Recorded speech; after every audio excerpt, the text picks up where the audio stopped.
నేను అందుకే నిన్న మొన్న ఏఐ పైన ఇప్పుడు దృష్టి పెట్టాను.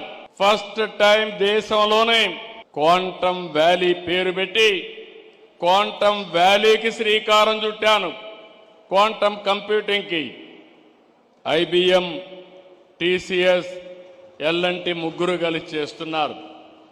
ఈ 30వ తారీఖున దగ్గర 500 మంది ఎక్స్పర్ట్స్ అందరినీ పెట్టి క్వాంటమ్ కంప్యూటింగ్ వాడేవాళ్ళని, అకాడమిక్ ఇన్స్టిట్యూషన్స్ని, ఎక్స్పర్ట్స్ని, మేధావులందరితో పెట్టి ఏ విధంగా దీన్ని ఉపయోగించుకోవాలనో, ఆల్గరిథమ్స్ రాయాలనో అవన్నీ తయారు చేయడానికి ముందుకు పోతున్నాం.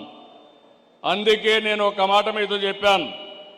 ఈరోజు ప్రారంభం మాత్రం ఏం చేసింది, దేశంలో ఉండే ముఖ్యమైన వ్యక్తులు ఎవరైనా సరే 160 మంది ఇందులో పోటీ పడ్డారు. 60 మంది మాత్రం సెలెక్ట్ చేశారు. అందులో 8 యూస్ కేసెస్ని ఐడెంటిఫై చేశారు.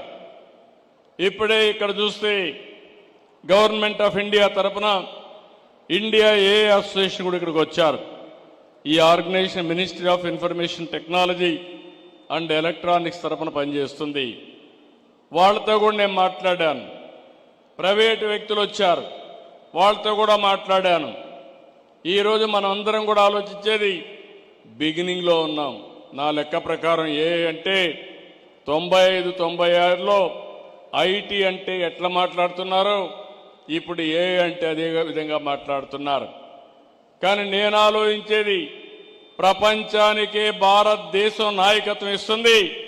అందులో ఇక్కడుండే ఈ పిల్లలే రేపు రాబోయే రోజుల్లో ఏఐలో ప్రపంచానికే నాయకత్వం ఇవ్వబోతున్నారు.